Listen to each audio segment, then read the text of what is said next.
여기서 이 나라의 위치와 사람들의 풍습에 대해 이야기해 보고자 한다. 우리가 꼬레이라고 부르고 조선인들은 조선국이라고 부르는 이 나라는 북위 34.5도와 44도 사이에 위치하고 있다. 북쪽에서 남쪽까지 길이가 약 140 내지 150마일이고 동쪽에서 서쪽까지는 약 70 내지 75마일이다. 그들이 스스로 제작한 지도를 보면 카드처럼 직사각형 모양의 땅덩이에 해안을 따라 끝이 뾰족한 점과 봉우리가 많은 형태로 그려져 있다. 이 나라는 8개의 도와 360여 개의 고을로 나뉘어져 있으며 산에는 성체가 있고 해안가에는 병령이 있다. 지리를 모르는 사람이 해안으로 들어오려면 매우 위험한데 왜냐하면 아주 많은 암초와 바위 그리고 모래톱 때문이다. 백성들의 수가 많으나 풍년이 들면 남쪽에서 재배되는 곡물과 면화로 충분히 자급자족할 수 있다.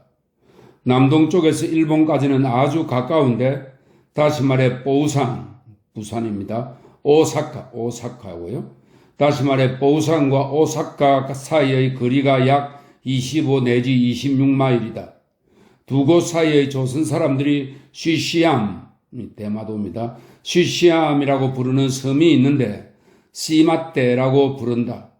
그들이 말하기를 이 섬은 애초에 조선국의 땅이었는데 전쟁, 즉 외란 중에 협약을 통해 일본 땅이 되었으며 조선인들은 그 대가로 구엘파르츠 섬, 즉 제주도를 다시 얻었다고 했다.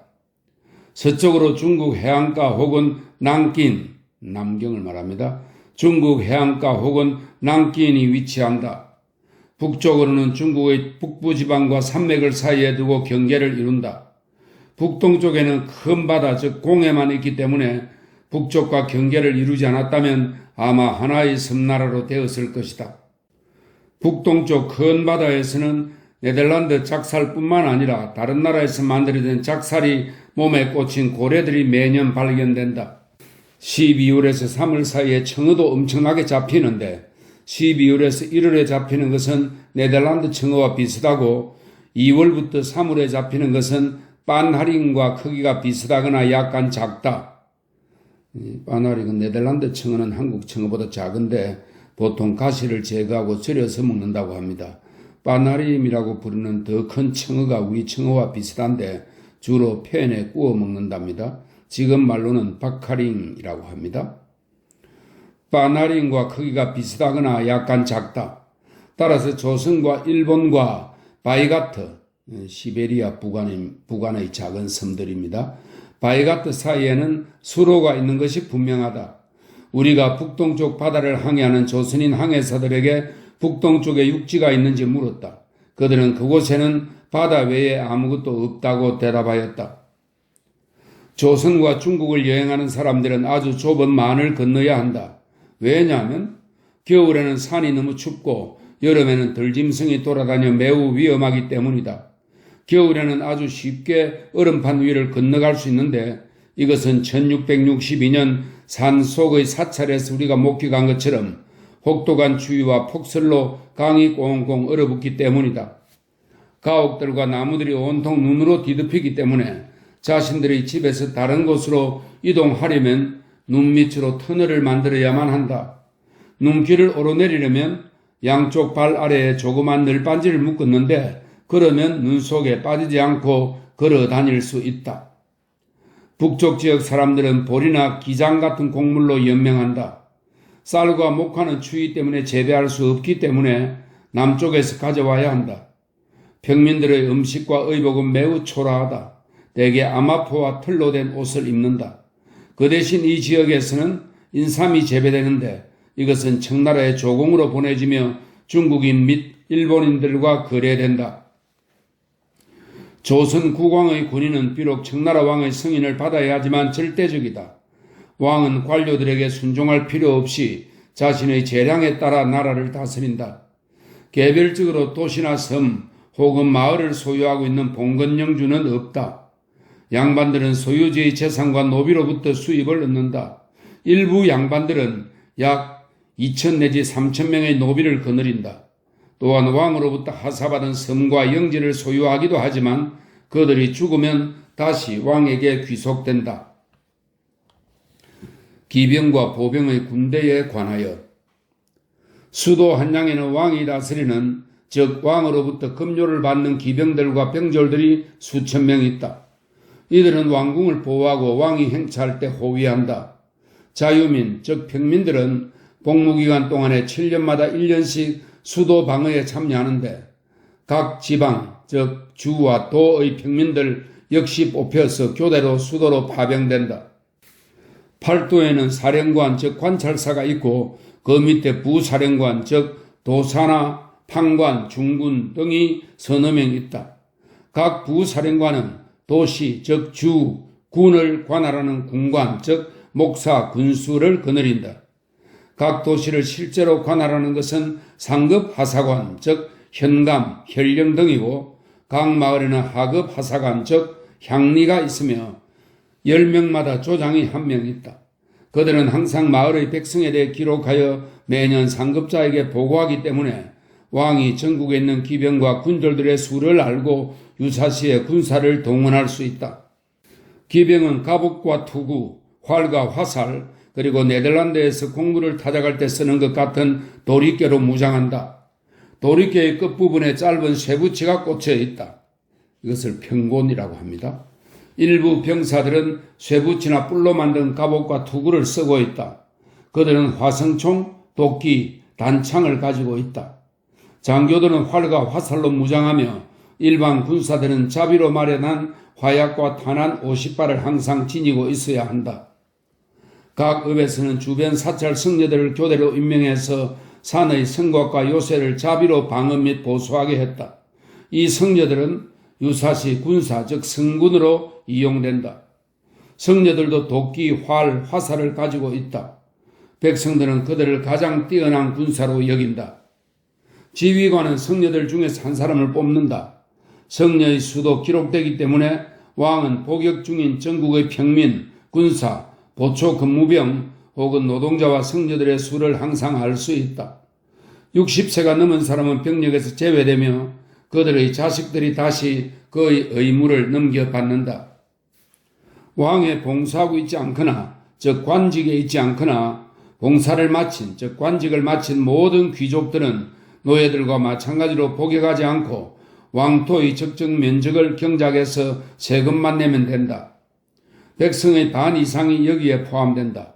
왜냐하면 만약 평민 남성이 여자 노비로부터 아이를 갖거나 평민 여성이 남자 노비로부터 아이를 갖게 될 경우 그 아이는 노비가 되기 때문이다.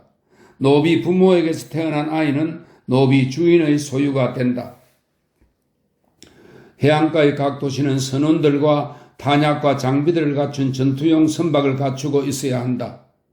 이것은 거북선을 의미한답니다. 이 선박들은 2층으로 만들어졌는데 노가 20개에서 24개 있으며 각 노에는 선원들이 5, 6명씩 배치된다. 이 배에는 군사 담당자, 노 담당자, 그리고 명문의 포와 화기로 무장한 병졸 200~300명이 탄다. 각 도마다 전투 선박의 선원들을 훈련시키고 감독하는 제독, 즉 수군 절도사가 있다. 만약 제독이나 선장들이 사소한 잘못이나 과실을 저지르면 사안의 경중에 따라 1666년 우리의 수군 절도사에게서 목격하였던 것처럼 유배를 당하거나 죽임을 당한다. 어전회의는 지위가 높고 낮은 대신들로 이루어진 왕의 자문기관이다. 그들은 매일 궁궐에 출근하여 모든 사건을 왕에게 보고한다. 그들은 왕에게 어떠한 강요도 할 수 없으며 물심양면 즉 말과 행동으로 왕을 보좌한다. 왕과 더불어 이들도 명성을 가진 사람들이다. 그래서 그들이 잘못을 저지르지 않으면 80세까지 이 일을 할 수 있다. 이것은 왕궁에서 관직을 가지고 있는 이들 모두에게 적용된다. 지방 수령의 임기는 1년이다. 다른 지방 관속들은 지위에 상관없이 3년마다 교체된다. 그런데 그들 대부분이 잘못을 저지르기 때문에 임기가 끝나기 전에 쫓겨난다. 왕이 각 수령의 통치 행정에 대한 충분한 정보를 얻기 위해 암행 의사를 보내기 때문에 잘못이 발각될 경우 유배 혹은 죽임을 당할 수도 있다. 왕은 땅과 바다에서 생산되는 것에서 수입을 얻는다. 각 고을과 마을에는 작물 혹은 수입을 보관할 수 있는 창고가 있다. 이러한 수입은 매년 일부 이자로 평민들에게 대부되는데 수확을 하는 즉시 반환해야 한다. 양반들은 자신들의 수입에 의존하며 관직이 있으면 왕에게서 녹봉도 받는다. 지방관찰사는 도시뿐만 아니라 농촌에 있는 소유지에 집을 지을 때 그 소유지에 대한 세금을 받는데 세액은 소유지의 면적에 따라 정해진다. 관찰사와 관리들은 세금에서 도시 보수 유지 비용, 즉 관청 경비로 지출한다. 군인이 아닌 평민들은 매년 3개월 동안 부역에 나간다. 이때는 국토 유지를 위해 필요한 최소한의 일들을 한다. 도시와 고을에 소속된 기병과 군졸은 한양에 올라간 기병과 군졸에게 급여를 지급하기 위해 매년 암압보 세피를 내야 한다. 중범죄와 처벌에 관하여 왕에게 항거하거나 왕좌를 찬탈하려는 사람의 가문은 멸족한다. 그의 집은 완전히 허물고 어느 누구도 그 집 터 위에 다시는 집을 짓지 못하게 한다. 재산과 노비들은 국가에 압수되거나 다른 사람들에게 넘겨진다. 왕이 내린 평결에 반론을 제기하는 사람도 마찬가지로 처형과 같은 심한 처벌을 받는다. 우리가 조선에 있을 때 있었던 일이다. 바느질을 잘하기로 이름난 왕의 형수에게 왕이 자신을 위해 의복 한 벌을 만들라는 명을 내렸다. 그녀는 왕을 매우 싫어했기 때문에 의복 안감에 부적을 넣어 바느질했다. 왕은 그 의복을 입을 때 항상 불안한 생각이 들었다. 그래서 그 의복을 뜯어 조사했고 부적이 발견되었다. 왕은 구리바닥으로 된 방에 그녀를 가두고 불을 지펴 죽게 하였다. 그러자 명문가 출신으로 왕궁에서 높은 명성을 누리던 그녀의 친척 중 어떤 수령이 누구나 남자보다 여자를 더 용서해 주어야 하기 때문에 왕의 형수와 같은 여인은 다른 처벌을 받았어야 했다며 왕에게 상소문을 올렸다. 왕은 그를 불러 하루에 정강이를 120대를 때리게 한 후 참수하고 그의 전 재산과 노비를 몰수하였다. 이는 소현세자 빈 강씨에 대한 이야기입니다. 그러나 다음과 같은 범죄들은 가족까지 처벌하지는 않는다. 남편을 죽인 여인은 많은 사람들이 오가는 길에 그녀를 어깨까지 땅에 묻은 후 나무 톱을 그 옆에 놓아두었다. 양반을 제외하고 그곳을 지나가는 사람들은 그녀가 죽을 때까지 한 번씩 그 톱으로 그녀의 머리를 켜야 했다. 이 범죄가 발생한 마을은 몇 년 동안 고을의 권리와 자체적인 수령을 잃게 되며 다른 고을의 수령이나 일반 양반의 통치를 받아야 했다. 또한 평민이 고을 수령에 대해 불만을 표출했을 때에도 같은 처벌이 내려졌다. 남편이 부인을 죽였을 때 간통 혹은 그와 유사한 타당한 이유를 증명할 수 있는 사람은 처벌을 당하지 않았다. 여자 노비를 죽인 사람은 주인에게 3배에 이르는 값을 지불하여야 한다. 주인을 죽인 노비는 끔찍한 고문을 당하며 죽임을 당한다. 주인은 사소한 이유로 자신의 노비를 죽일 수 있다. 살인범은 여러 차례 발바닥을 맞은 후에 피해자가 당한 동일한 방법으로 죽게 된다. 살인자는 다음과 같이 처벌한다. 살인자는 자신이 죽인 사람의 온몸을 식초와 더럽고 악취나는 물로 씻은 후 그 물을 깔때기로 살인자의 목에 붓는다. 그래서 그의 몸이 그 물로 가득 차면 막대기로 배가 터질 때까지 배를 때린다. 이곳에서도 절도범에 대한 엄중한 처벌이 있음에도 불구하고 절도범들이 상당히 많다. 절도범들은 죽을 때까지 발바닥을 때려서 서서히 죽인다. 만약 결혼한 여자를 강간하려고 하였거나 정을 통한 자가 있다면 남녀 모두를 그의 나체 혹은 얇은 속옷만 입히고 석회로 얼굴을 칠한 후 두 사람의 귀를 뚫어 화살로 연결하고 등에 작은 북이나 징을 매달아 온 동네로 돌아다니게 한다. 이때 형리가 그것을 내려치면서 이들은 간통한 자들이라고 외친다. 마을을 다 돈 후에는 각각 볼기를 5, 60대씩 맞는다. 세금을 내지 않으면 한 달에 2-3차례씩 세금을 완납할 때까지 정강이를 맞는다. 세금을 내지 않고 죽을 경우 가족이나 친척이 대신 지불해야 하기 때문에 왕과 국가가 세금을 거두지 못하는 일이 거의 없다. 가장 일반적인 처벌은 볼기를 벗겨 종아리를 때리는 태형으로 조선인들은 그것을 수치로 여기지 않는다. 왜냐하면 거짓말 한마디만으로도 매를 맞는 사람이 허다했기 때문이다. 수령들은 상관의 승인 없이는 어느 누구도 사형 선고를 내릴 수 없다. 반역죄라 할지라도 임금에게 보고하지 않고는 사형 집행을 할 수 없다. 정강이를 때릴 때는 다음과 같은 순서로 진행한다. 먼저 작은 의자에 앉히고 양다리를 묶는다. 발등 위와 무릎 아래를 손바닥 너비만한 줄로 각각 묶고 그 사이를 팔걸이만한 곤장으로 때린다. 곤장은 참나무나 오리나무로 만들어졌다. 둥글고 양면은 손가락 2개만한 넓이에 동전 1개 정도의 두께다. 처벌은 한 번에 30대 이상 때릴 수 없어서 서너 시간 쉰 다음 집행을 마무리하기도 한다. 만약 죄인을 빨리 죽이려고 한다면 3 내지 4푸트, 피트에 해당합니다. 3 내지 4푸트 길이의 팔 두께만한 막대기로 무릎 바로 아래 부분을 때린다. 발바닥을 때릴 때는 다음과 같은 순서로 진행한다. 죄인을 바닥에 앉히고 양쪽 발의 엄지발가락을 묶고 허벅지 사이에 막대기를 끼워서 들어 올린다. 3, 4푸트 길이의 팔 두께만한 둥근 막대기로 재판관이 만족할 때까지 발바닥을 여러 대 때린다. 이런 식으로 그들은 모든 범죄인들을 고문한다. 볼기를 때릴 때는 다음과 같은 순서로 진행한다. 바지를 벗기고 죄인을 평평한 바닥에 눕히거나 형틀에 묶는다. 여인들을 다룰 때는 수치심을 줄이기 위해 속옷을 입히고 때리기 좋도록 먼저 물로 적신다. 길이가 4, 5푸트 정도의 윗부분이 손바닥만 하고 두께가 새끼손가락만한 막대기로 때린다. 이와 같은 태형 100대는 사형 다음으로 가혹한 처벌이다. 판결을 내리는 동안 남자와 여자를 의자에 앉힌 채 길이가 2, 3푸트에 두께가 엄지손가락만한 나무가지로 정강이를 때린다. 그렇게 두들겨 맞으면 큰 소리로 비명을 지르기 때문에 그 주위의 사람이나 형을 집행하는 사람들은 형벌보다 그 비명 소리를 더 두려워하였다. 어린아이들은 좀 더 작은 회초리로 정강이를 때린다. 이보다 더 많은 처벌이 있지만 모두 기술하기에는 너무 많다. 종교. 평민들은 약간의 미신을 가지고 있고 우상을 섬기지만 국가에 대해 더 많은 경외심을 가진다. 고관들과 양반들은 우상을 전혀 섬기지 않는다. 자신들이 우상보다 더 뛰어나다고 생각하기 때문이다. 그래서 가난한 사람이나 부유한 사람이 죽으면 성녀들이 죽은 자를 위해 연불을 하고 고인에게 바칠 예물을 가져온다. 연불식에는 가족과 일가 친지들이 참석한다. 가끔 양반이나 고승이 사망하였을 경우 가족과 일가 친지들이 망자를 추모하는 장례식에 참석하기 위해 30 내지 40마일을 걸어서 참석하는 경우도 있다.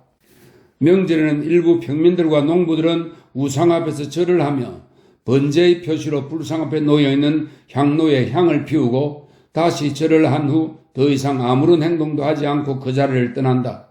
그것이 그들이 우상을 숭배하는 방법이다. 그들은 선한 일을 하는 사람은 나중에 복을 받고 악한 일을 하는 사람은 그에 대한 벌을 받는다고 믿는다. 그들은 설교나 교리를 알지 못한다. 그저 신앙 안에서 자신들이 해야 할 일을 할 뿐이다. 신앙에 대해서 결코 논쟁을 하지 않는다. 왜냐하면 그들은 모두 동일한 신앙을 가지고 있으며 동일한 방법으로 우상을 숭배하기 때문이다. 성녀는 매일 2차례 불상 앞에서 공양과 기도를 드리고 명절날에는 성녀들이 모여 불상 옆에서 징, 북, 그리고 다른 악기들을 연주한다. 절과 사찰은 그 수가 아주 많은데 모두 아름다운 산 속에 있으며 각 마을 관청이 관할한다. 성녀의 수가 5, 600명에 이르는 절도 있고 한 관할 구역에 3, 4천 명에 이르기도 한다. 성녀들은 한 집에 10명, 20명 혹은 30명씩 함께 사는데 그 수가 많기도 하고 적기도 하다. 각 절집마다 가장 나이가 많은 사람이 집안을 다스린다. 이런 중 한 명이 잘못을 저질렀을 경우 구성원들은 잘못을 저지른 사람의 볼기를 20, 30대 정도 때릴 수 있으며 잘못이 크면 자기가 속한 마을의 수령에게 넘긴다. 성녀들은 부족한 것이 전혀 없으며 누구든지 성녀가 될 수 있고 자기가 원할 때 그만둘 수도 있다. 성녀들은 거의 존경을 받지 못하며 국가의 노비나 다름없었는데 그들이 엄청난 공양을 받지만 국가를 위해서 열심히 일을 하여야 했기 때문이다. 하지만 주지성은 학식이 높아서 존경을 받았는데 이러한 사람들은 국사라 칭했다.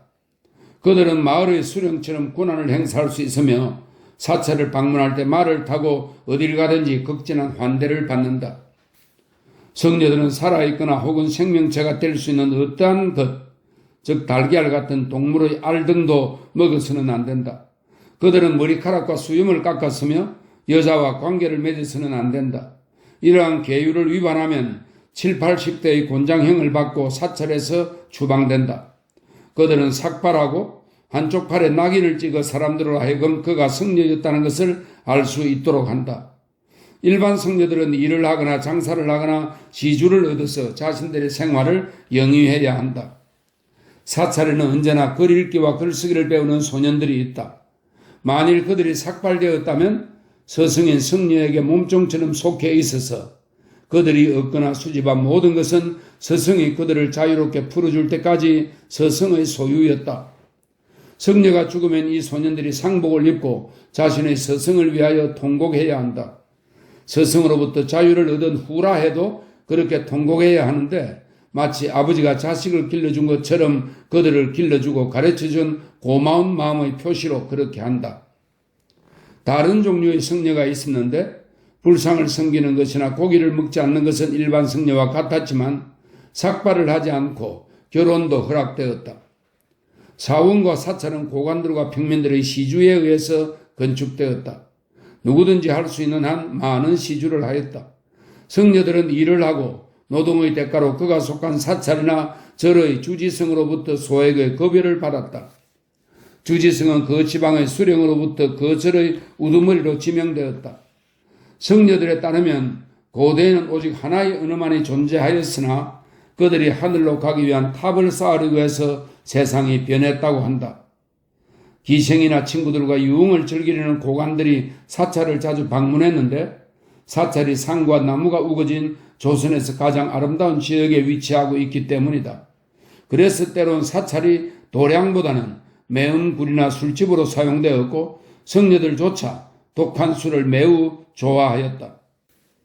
왕도 한양에는 두 개의 바이니안 클로스트로스가 있는데 이 바이니안 클로스트로스는 백인회 여신자를 말하는데요. 12세기 벨기에의 리에주에서 창설된 여자 수도원으로 여기서는 여성들이 거주하는 사찰을 말합니다.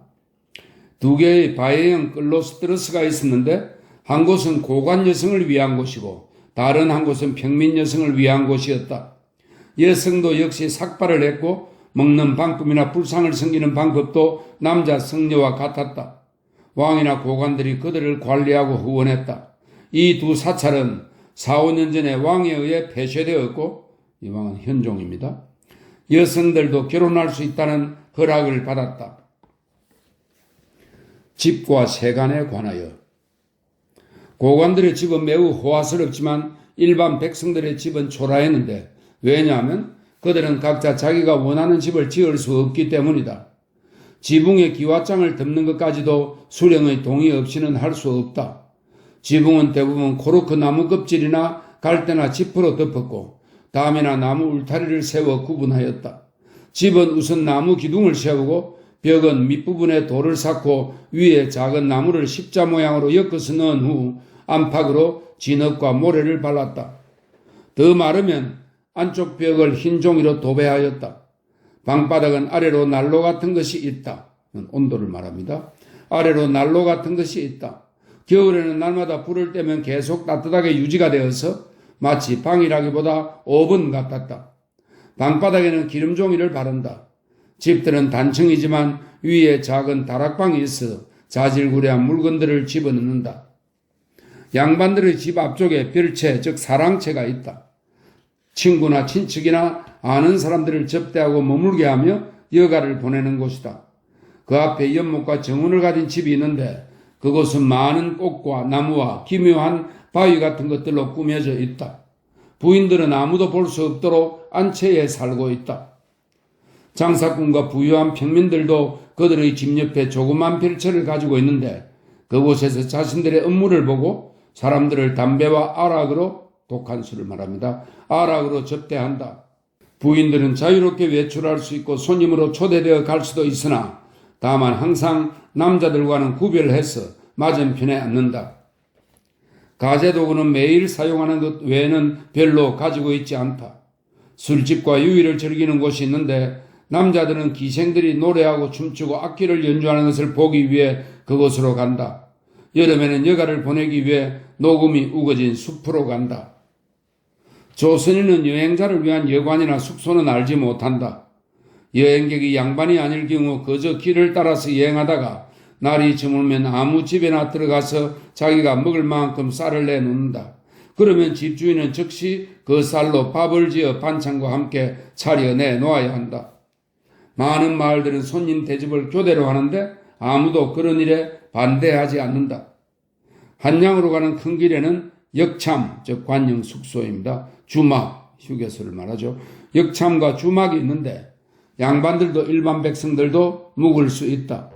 나라의 명으로 여행하는 양반이 지방으로 여행하게 될 경우 그 근처에서 가장 높은 사람 집에서 묵으며 음식을 제공받는다.